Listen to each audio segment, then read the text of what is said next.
Welcome to another VCE Physics Coaching video.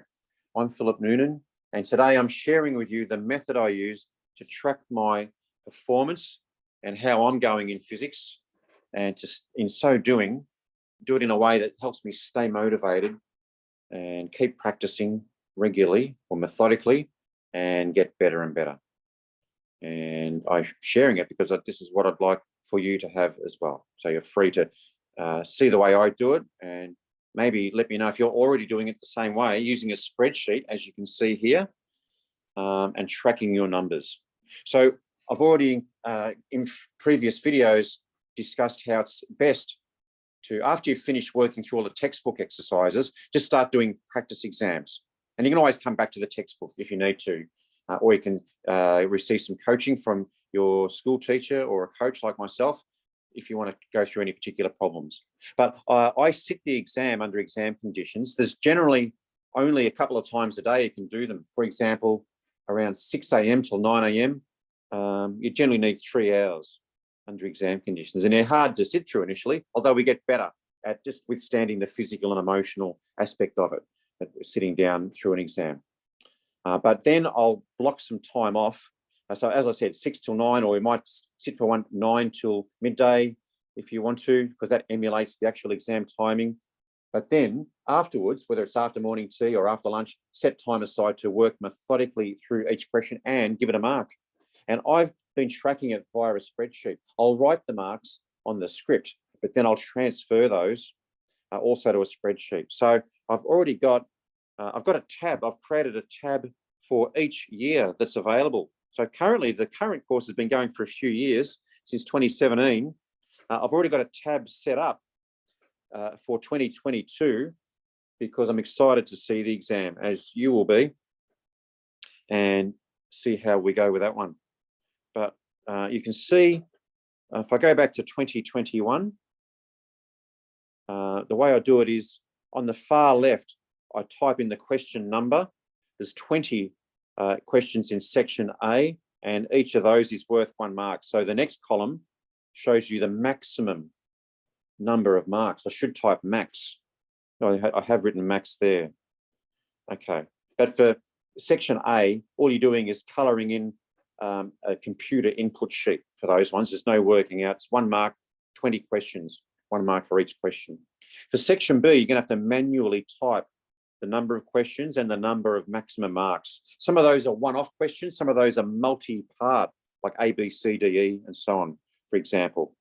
All right, so the next part is I create a column for each time I sit the exam, and I date it at the top. And then I just go through. So I've already sat the exam. Then when I'm going through and marking it, I do it as you would be doing it in conjunction with the VCAA examiner's report. And their answers aren't necessarily exemplar answers, but they're a pretty good guide. And it's amazing how the answers are often simpler or more straightforward than we might think. And the examiners are looking for understanding of your ability to comprehend what the question's asking and apply the key physics rather than copy out notes from your A3 sheet that might be loosely related to the topic. So more recently, I've been adding comments to each question. If I've not awarded full marks, for example, in 2021, last year's exam, question 10, there was a maximum of 4 marks available, and I awarded 3 when I sat for it initially, and I made a note as to why I deducted 1 mark. It was a multi-part question related to why fast-moving objects might appear to have a different length than someone who's observing it from a stationary perspective. And I referenced length contraction that occurs in inverted commas. But after reading the examiner's report, I felt a more authoritative answer would be to reference length contraction that's observed by the technician. I felt that addresses the underpinning physics, and that is that the length of the object depends on the frame of reference, which frame we are in. And so I felt that addressed it a lot more. So I would have written that in, I would have rehearsed it and written it 2 or 3 or 4 times. and then let it go until the next time. I might have gone and done another exam, or I think this particular one I went on to reasonably quickly. It's good to have a time break. I sometimes have had anything up to 12 months or more, 14 months between exams, particularly the last couple of years as I've remastering the course. But I sat that particular question or that whole exam again. And when I marked it, I gave myself 4 marks this time. And I might have made a comment that the length contraction answer might have been a bit wobbly still in parts, but it did cover everything I assessed, and I polished it up a little bit more. All right, so where this is handy for you is that there's two things to note here. If you'd like some extra assistance if you'd like the answers you've written to be peer reviewed by someone, you can take them to your school teacher. First of all, at school, that'd be the best option, and have him or her run through that with you if that's possible. Or if you'd like to contact a tutor, such as myself, I can sit down with you and run through what I would assess your marks would be. We do it with the exam report open. And in fact, I'm running a webinar this Sunday where we look at the 2017 physics exam. So it'd be great if you can join us at that, and you can see how we go through this process. Not only that, there might be key questions where you'd just like to focus on one question type, like special relativity, for example, or it might be electric power type questions.